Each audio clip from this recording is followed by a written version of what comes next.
13 faces. Today I really don't have time, but tomorrow is Friday the 13th, so we'll tell some stories then.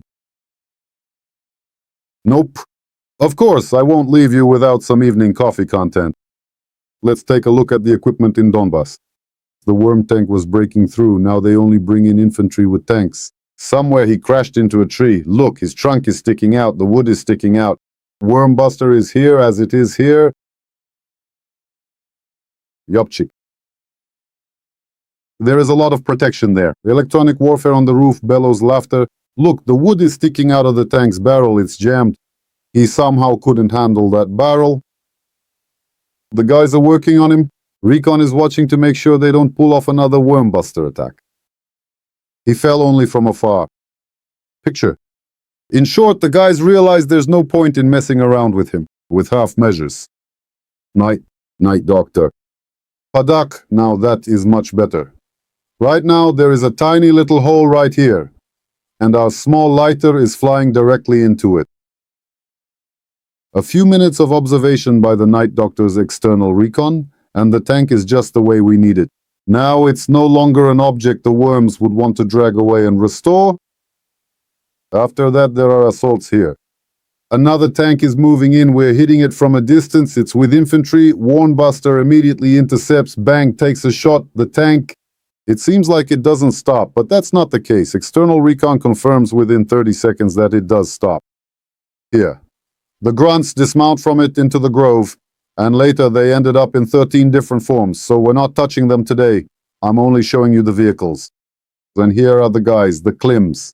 So you're with the Klim. He is falling down now, Jaga. Damn, that is certainly more than enough for him to handle. That little tank is not going to be able to make it across this field again. And the Wormbusters have managed to land a direct hit on it as well. I don't remember everything, but a deep dive, a splash, that's it. 3 drones went after that anchor. A few more drones were used on the infantry afterwards. So in about 10 minutes, the little tank caught fire pretty well. Eventually it detonated. But even what you see in the image confirms that it's completely out of action. There's a Wormbuster sticking right out of the hatch of the IFV. It's packed with infantry. That's how they move in, storming the place.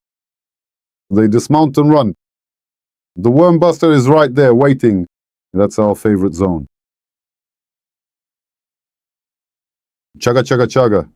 We managed to hit that enemy infantry squad quite a bit. And it looks like one of those soldiers is really not doing very well at all right now. One went down and there are still 3 left on board. Something's going on in the driver's head. He stops like, come on, get the hell out. And the worms are like, well, screw this, I fought, take me home, damn it, get me out of here. And they start running away. Look, there you go. One of them, after all, the little piece doesn't fall off. We won't show it in close-up because this content isn't for Telegram, but the IFV is backing up. All right, moving on to the next part. Here, he slowly turns the vehicle around, drives straight back out to exactly where he was before, and just does his usual thing. We will call that a micro-asshole Mirbitte on the house. But honestly, it is not supposed to be like that. You see, we have actually got something much bigger planned for this situation. And these bastards from this area won't get out alive. There inside, everything's already looking good. We can see one of them evacuating. Well, it's unlikely he's infantry. He's got a long way to run, someone. Eventually, one of the dedicated crew members finally finds a spot and parks. Of course, the parking fees are left completely unpaid, and the entire worm crew scatters like peas across the landing area, only to be harshly worked over by the unforgiving climate with VPOs. The drone is meticulously dismantling that tin can, so that it can't possibly be recovered by those scavenging worms. Because it's a notoriously dangerous and sketchy neighborhood, you know?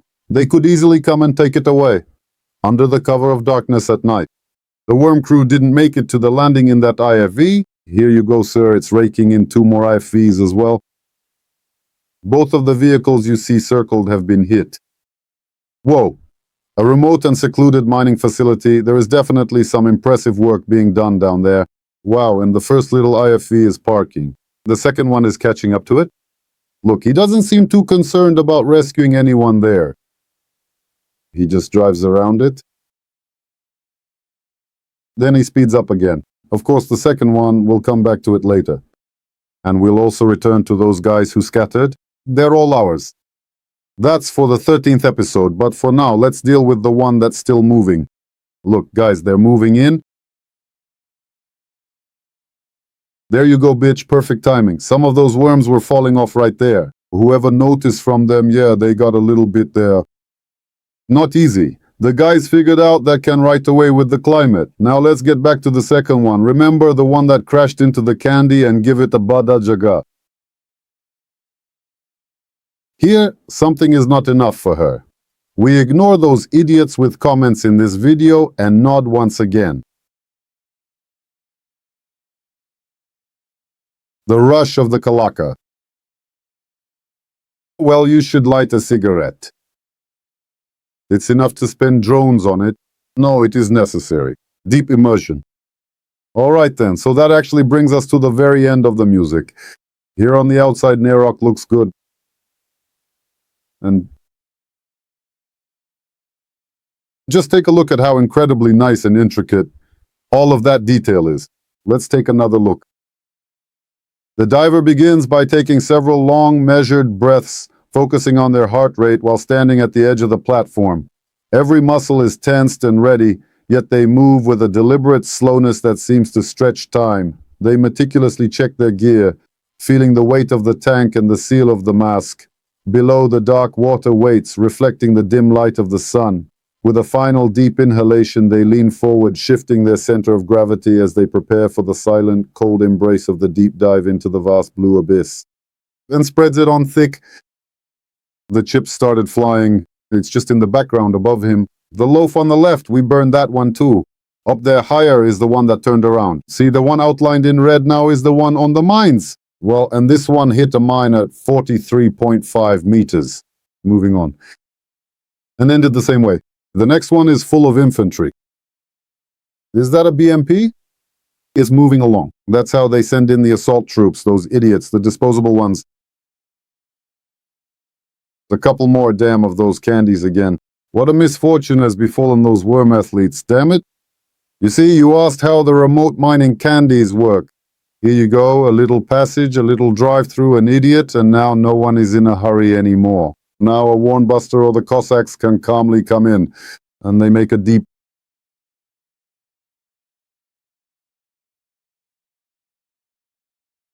And the technical vehicle is on fire. So those candies, the people collected together twice, 95 units of the Defense Forces of Ukraine, that's what detonates here. Evening has already come, we're filming, and there's the IFV. But it was stopped precisely by those candies produced by the Magyar Birds Candy Factory and distributed by a large number of brigades. Here the infantry has dismounted. Here we have to divide everything into two parts. The Warmbuster launches at the vehicle. It hits it. But this is a film about vehicles. The plot, not about the worms. You'll get to know the worms in detail later. In the episodes of 13 Faces, those are all our passengers. The groves have already been thinned out. It's a pleasure for us to take them out here. Now the little cannons come into play. The cannons are working methodically. They are being humiliated. I don't show them anymore so as not to bore you. I show them in episodes from time to time. Damn, and now look, they've arrived. Durochka and her crew tried to hide with some branches, damn it. Like as if we wouldn't notice. No, more than that. We won't waste this cannon. Ammunition. It's already done for. Let's move on to another one, especially since there are plenty of cannons here. Luckily, we've already racked up almost 300 of them. You see our reports. Here's a hole. During our time in Pokrovsk, we'll soon hit the mark of 300. Drilled out battered cannons that turn into flutes and create the largest, next cannon nicely camouflaged, the largest orchestra of folk instruments. A whole bunch of cannons. Here's another one. It's completely shot. Now the Cossacks will work on it with their climate. The same exotic method for reconnaissance. Controlled. There's a hole, everything's fine, the cannon is done for. Who's criticizing or making their own points there? Spreads rumors about the next cannon or something like that. They'll change the barrel and so on. Do you know how much a barrel weighs? So I'll tell you it's from 2.5 to 3.5 tons. Look, how could you not notice? Packed it up. Exactly 2.5 to 3.5 tons. Not a single cannon during our Donbass rotation. 4 months we've been here already. Not a single cannon. We haven't seen a single attempt for the worms to try to restore one because that's a big problem for them. See, here it is again. It will lead to additional losses for them. That's why this cannon is done for. So I can tell you with authority, and the residents of Mirnorad and Pokrovsk who are suffering from all sorts of things can confirm this. The next cannon, they're suffering from MLRS, from cabs, from damn, sometimes even from drones. Oh, here's a little truck. Look at that tasty approach. But the next one will be even better. But not from cannons. The cannons the Hrubaks have here are slowly running out.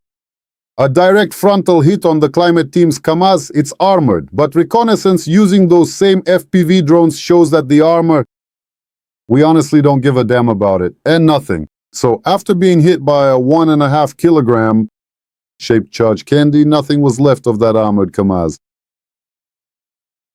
FPV drones from Magyar's birds.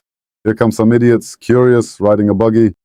This is just to mix things up a bit, because I really need to stop this montage already. What are they doing? They're loading up previously hit motorcycle crews, loading up motorcycles. There, they've loaded one up, now they're loading the second, and the cargo vehicles are taking off. They're just messing around here like they're at home. Well, at least that's what they think. And now they're about to get a taste of Cossack climate. A magical smackdown chasing them behind your favorite blue gates. Again, that's not the point of the story. And here I'm about to show you how nicely it goes. With one round, the buggy took out 2 motorcycles. Plus, the hiding spots of the Paidamishtas were revealed, a little forest. What would a workday be without some adventurous trips? They're loading up with salt, trying to slip away. External reconnaissance. The Rota, Angela, or Polkovia group is watching everything closely. And then this idiot shows up. I don't know, the devil must have made him decide to hide in a little tunnel. Can you believe that? What an idiot, damn. He's building defensive fortifications. He came out for something. He's hesitating. We won't be showing any close-ups here either. We're just showing an interesting situation. And we're coming in from behind. He can't hear us. The Klimchiks aren't fools, they're coming in from behind. At the last moment, he packs himself right under the strike. I call that 2 in 1. Because this spot is well controlled, and he basically blocked it off himself. Maybe not for long, but when the bread truck comes through, it's definitely going to run into him. And to get through, they'll have to drive in here. They'll have to push the vehicles around somehow. That's just how these guys are. Actually, I paused to share some information. December 12th, 2 days. First, the announcement of the fundraiser and the large recruitment of personnel is made. As of today, thanks to your efforts, 14.5 million hryvnias have been raised, for which I am very grateful to you. I'm especially grateful for the very active sharing. Just on Facebook, there were 2 posts. They got over 4,000 shares. I ask you, please keep spreading the word, considering that fundraising is difficult right now. Basically, we need more people to know about this fundraiser and to get involved. And as of 2 days, there have been 928 applications for the recruitment of personnel to the 414th Separate Brigade of Unmanned Systems. For 1,990 positions. Vacancies. Just 10 short of 2,000 vacancies.